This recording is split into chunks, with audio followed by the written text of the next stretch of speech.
السلام علیکم ناظرین، آپ نے ہرن تو بہت دیکھے ہوں گے، لیکن ہرن کی ایک ایسی قسم جو کہ بیل سے مشابہت رکھتی ہے اور ان کے لمبے لمبے نوکدار سینگ ہوتے ہیں، یہ آپ نے ہرن کی قسم شاید کہ کبھی پہلے نہ دیکھی ہو یا بہت کم دیکھی ہو۔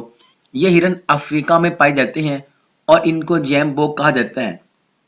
افریقی ہرن یہ جانوروں کے ایک بڑے گروہ کا رکن ہے اور یہ سائز میں بیل سے مشابہت رکھتا ہے، نشو و نما میں بیل کی حد تک پہنچ جاتا ہے۔ یہ ایک قسم کا ہرن کینڈا ہے۔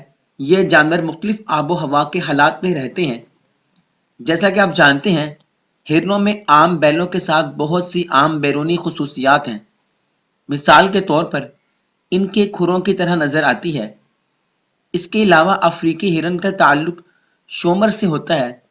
پودے کھاتے ہوئے وہ ان کو نگلتا نہیں ہے اور آرام کے دوران وہ دوبارہ کھانا چباتی ہے۔ یہ غذائیت کی تکنیک مویشیوں کو کھانے کے تمام غذائی اجزاء کا زیادہ سے زیادہ استعمال کرنے کی اجازت دیتی ہے۔ ان سب جانوروں کی پہچان ان کے سینگ ہیں۔ وہ مضبوط ہڈیوں کی سلاخیں ہیں جو ان کی اگلی ہڈیوں کی نشو و نما پر ترقی کرتی ہیں۔ یہ سلاخیں خصوصی ہارن کے احاطوں میں ملبوس ہیں۔ ہارن کے ڈھکن چھڑیوں کے ساتھ ساتھ ہرن کی زندگی بھر بڑھتے ہیں اور ہرن کے سینگ ہر سال پھینک دیے جاتے ہیں۔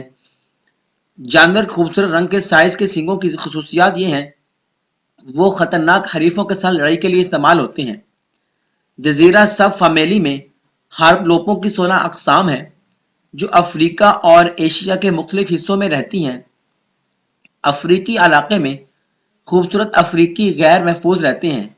جب اس کے لیے کافی پانی اور کھانا ہو تو جانور ایک لمبے عرصے تک ایک جگہ پر رہ سکتا ہے۔ خشک سالی، بھوک اور پیاس کی وجہ سے ہمیشہ کے لیے ریوڑ میں جمع ہو جاتے ہیں اور لمبے سفر پر جاتے ہیں۔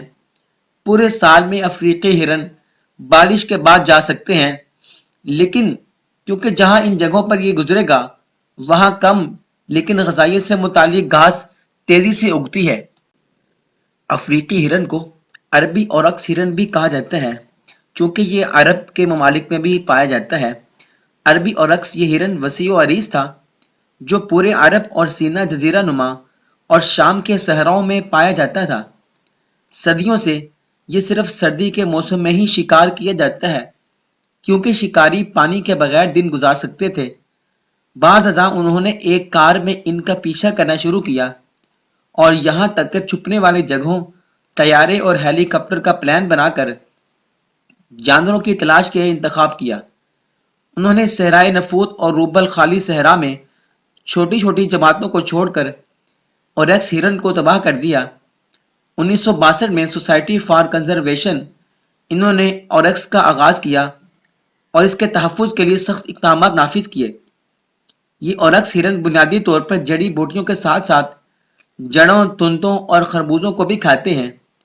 جب وہ اسے پائیں تو وہ پانی پی لیتے ہیں، لیکن بغیر پیے طویل عرصہ تک زندہ رہ سکتے ہیں کیونکہ ان کو ایسی تمام نمی مل سکتی ہے جو ان کو کھانے کی آمیز، پیاز اور خربوزے جیسے کھانوں سے حاصل ہو سکتے ہیں۔ وہ شدید دھند کے بعد چٹانوں اور پودوں پر چھوڑی ہوئی گاڑھا پن سے بھی نمی حاصل کرتے ہیں۔ صحرا میں رہنا مشکل ہے کیونکہ کھانا اور پانی ملنا مشکل ہے۔ اوریکس ہرن کھانے اور پانی کے نئے ذرائع تلاش کرنے کے لیے بہت سفر کرتے ہیں۔ سائنسدانوں کا کہنا ہے کہ جانوروں سے معلوم ہوتا ہے کہ بارش کہاں ہوتی ہے، چاہے وہ دور ہی کیوں نہ ہو۔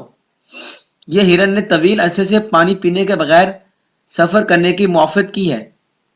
ان ہرن کے پاس متعدد موافقت پذیریاں ہیں جو گرمی کے دوران پانی کے ذرائع سے آزاد رہنے کی اجازت دیتی ہیں جبکہ اس کے کھانے سے پانی کی ضروریات پوری ہوتی ہیں۔ مثال کے طور پر یہ دن کے گرم حصوں کو سایہ دار درختوں کے نیچے مکمل طور پر غیر فعال رہنے جسم کی وائمپریکن سے پانی کی حرارت کو زمین میں خارج کرنے کے لیے ضیاء کو کم کرنے اور رات کے وقت پانی سے بھرپور کھانے کی اشیاء کا انتخاب کر کے ان کو کھا جاتے ہیں۔ جنگل میں ان ہرنوں کے غائب ہونے کی سب سے بڑی وجہ ضرورت سے زیادہ شکار کرنا تھا۔ کم از کم 200 اور ہرن فروری 1996 میں وہاں غیر قانونی شکار کے آغاز کے 3 سال بعد ایک متعارف کروائے گئے جنگلی امانی ریوڑ کے شکار والوں نے انہیں لے لیا اور ہلاک کر دیا۔ انسانوں کے علاوہ ان ہرنوں کا سب سے بڑا شکاری جزیرہ نما عرب بھیڑیا ہے، جو کبھی ایک جزیرہ میں پایا جاتا تھا، لیکن اب وہ صرف سعودی عرب، عمان، یمن، عراق اور جنوبی اسرائیل، اردن اور جزیرہ نما میں چھوٹے علاقوں میں رہتا ہے۔ یہ ہرن ان کے لمبے سینگ ان کے شکاریوں سے تحفظ کے لیے موزوں ہیں۔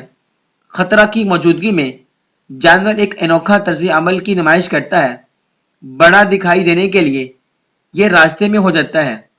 اگر یہ دشمن کو خوف زدہ نہیں کرتا تو اپنے سینگ کا استعمال کرتے ہوئے اپنا دفاع کرتا ہے اور حملے سے بچاؤ اپنے آپ کو کرتا ہے، اور ہڈیوں کی طرح ان کے لمبے سینگ شکاریوں سے بچنے کا ان کو موقع دیتے ہیں۔